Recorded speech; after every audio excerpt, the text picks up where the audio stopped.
Hello Biafrans and lovers of freedom across the globe. Welcome to Biafra Battle Cry TV, your uncompromising voice for truth, justice, and liberation. Representative Riley Moore, a Republican U.S. congressman, urges prayers for 25 abducted schoolgirls and the slain vice principal from a November 17, 2025, attack on a girls' boarding school in Mega, Kebbi State, Nigeria, highlighting violence in a region with a Christian minority. The incident, involving armed gunmen who killed staff resisting the raid, fits a pattern of over 1,500 school abductions in Nigeria since 2014, frequently linked to ransom-seeking bandits, including Fulani militants, per Reuters and police reports. Moore's emphasis on the Christian context echoes U.S. advocacy, including his October 2025 praise for designating Nigeria a country of particular concern for religious persecution, where groups like Open Doors document thousands of annual attacks on Christian communities. This marks a pivotal moment in the global stance against both the Nigeria Christian genocide and terror in West Africa. The crimes you have in the north, the insecurity you have in the north is as a direct consequence of their own action. They groomed them. Al-Qaeda in the Maghreb, ISIS in West Africa, Boko Haram, Fulani headsmen, bandits, all of them. Who brought them to Nigeria? It's Fulani. Fulani brought them into Nigeria. El Rufai brought them in. Bauchi State Governor brought them in. Are you people deaf and dumb and stupid? When you come out and you pretend, oh, we are one Nigeria, go and show me. Somebody was asking, where is the boundary, where would the boundary of Biafra begin? And I asked the fool, where did the boundary of Nigeria begin? People from Niger come in and go as they like. Most of these idiots are from Niger. They are building a pipeline to Niger. They are building a railway line to Niger. They are building roads to Niger. Whereas where the money comes from, which is Biafra land, we don't have those infrastructure. No, we don't. But you're taking our money. You come to Izombe, you come to Ohaji, you come to Ebema, you come to Aguleri, you come to Ebonyi. You take our resources, sell it, get the money, and now you're building the way to Niger Republic. And you want me to be happy with you. Clap for you. Oh, Nigeria is doing well. One Nigeria. I think you are insane. You come to my land, you take our oil, you take our gas, you take our manpower, you take everything, our VAT, our tax that we pay. You are now building a road from Katsina to Niger, airport in Niger, refinery in Niger.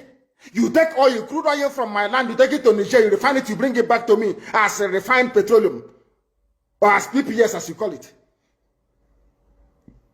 And you're telling me that that country is viable. You're telling me that Nigeria should be supported. We are in one Nigeria. We are not going anywhere. And you're dying every day. Because those that they appointed to speak for you, they gave them money and positions.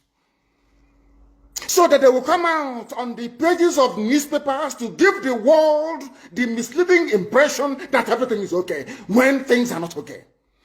Go through the statements of Ohaneze and see the contradictions in it. Nigeria is not working. We are marginalized. And then you come back and say Nigeria is one. We must stay in it together. Are you not foolish? These are the useless intellectuals that you have. On one hand, you say Nigeria is not working. You're marginalized. You are being discriminated against. You're suffering. They're killing you everywhere. And you come back to the same place and say Nigeria must be one.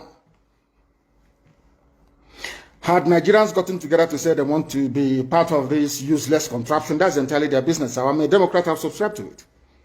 But have you asked yourself this question? Why is it that all those asking you to remain in one Nigeria has something to gain from Nigeria, or they have benefited in the past? Nothing more, nothing less. I saw the letter that Atiku Abubakar wrote to President Biden.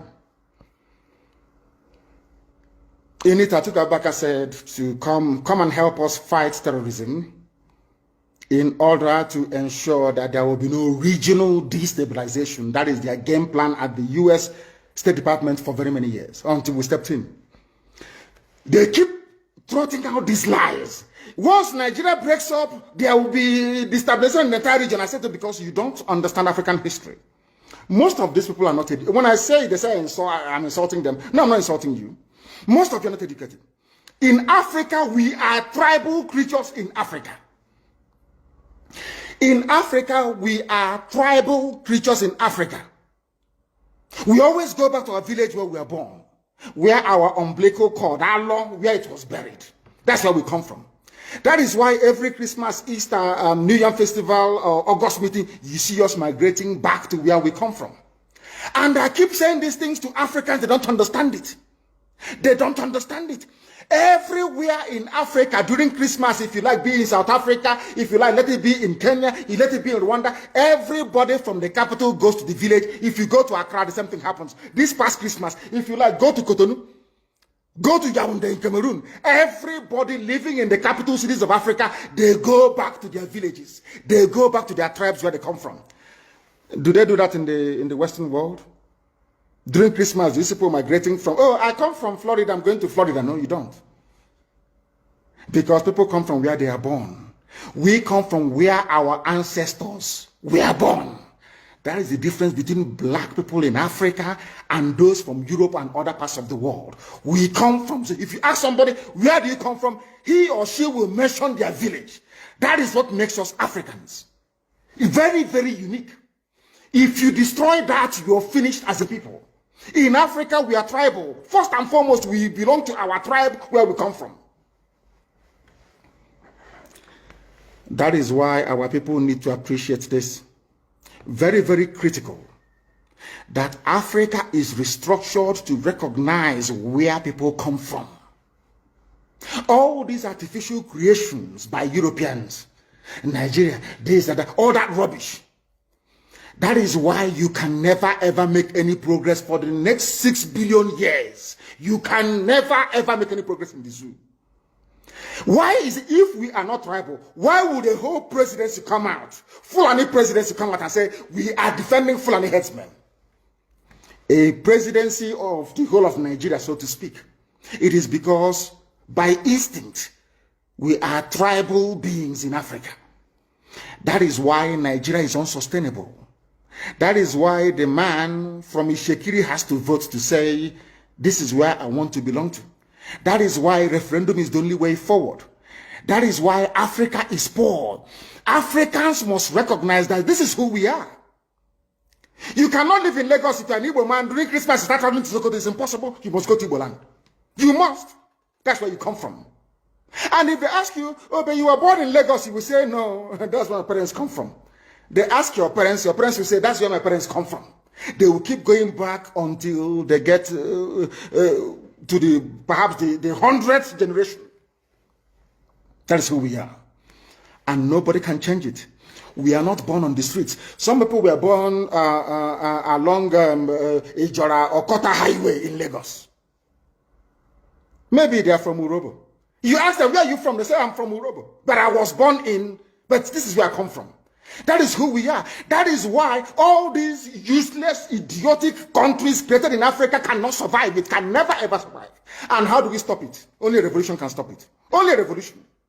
If you like, keep postponing it. If you like, keep putting it off forever and ever. Only a revolution can solve this very problem, because under a revolution, the powers that be, those that be making your life a misery, will be overthrown. Nobody will say it's a coup anymore.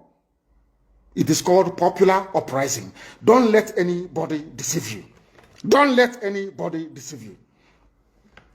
And that is why today some soldiers are listening and they are resigning from the army. How can you be a soldier in the Nigerian army and your village is being occupied by Fulani headsmen? Imagine those from Oyo or Ondo serving in the Nigerian army. These are my Yoruba brothers who are serving in the Nigerian army. You are from Yoruba, you are serving in the Nigerian army, doing one Nigeria. But your village is being occupied by a Fulani. The same people you are serving, or you claim you are serving, your village is under occupation by them. And to make matters worse, those you are serving under their flag, one Nigeria, and the Arabic inscription, or should I say the motto of Ottoman Danfodio, to tell you how foolish Nigerians are.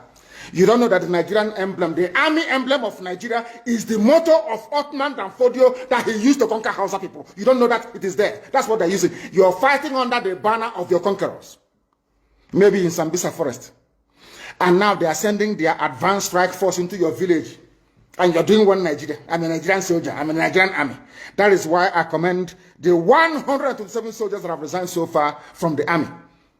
If you don't do these things I'm asking you to do, you will, when the time comes, as I'm telling them now, remember 2015, remember 2014, remember 2013, I told you all these things. I told you what was going to happen, and now they have all happened before your eyes. You've seen it. I'm warning you now.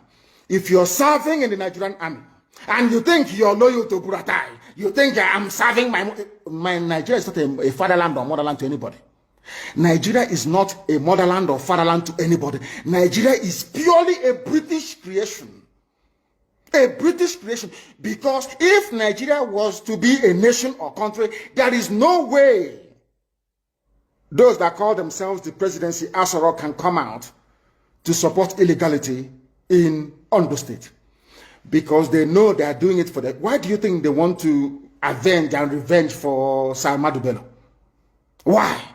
They knew that Ahmadu Bello and his people, so to speak, were fighting for them. They understood that. At the time, the Hausa people thought that the Fulani was fighting for them, but today it's very clear. I asked you a simple question when I began. Are you hearing Hausa Fulani anymore? No, it's only Fulani, because they have taken over the entire corner. That is one thing you need to understand. People must begin to appreciate this. If you are in the Nigerian army and you're serving the Nigerian army, you are only paving the way for the conquest of your village, the rape of your daughters, and the abduction of your mothers. I'm telling you this. You are in the Nigerian army, yes. But what the Fulanis have got in store for you is to overwhelm and to conquer you.